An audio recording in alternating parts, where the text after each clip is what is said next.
This is the Lone Crater YouTube. We hope this video helps. You'll start by making sure the physical basics are ready. Plug your Google Home into power and watch for the LED and chime. This shows it's booted. Once done, open the Google Home app on your phone and sign into the same Google account you plan to use. This syncs device ownership. Make sure your phone is connected to the same Wi-Fi network too, 4 or 5 gigahertz, that you intend the speaker to use because the app discovers devices over that network. You'll now begin the guided setup.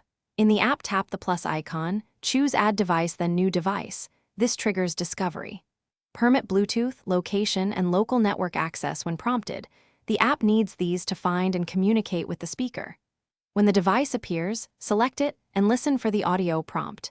You'll confirm the 4-8-second sound code so the app pairs to the correct unit. This step ties the physical speaker to your account and network settings.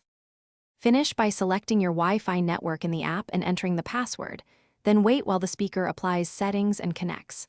Next, assign the device to a room and review optional features like voice match, default music provider, and link services so commands behave as you expect. Test the install by saying, "Hey Google, what's the time?" and verify the device appears in the Home app card.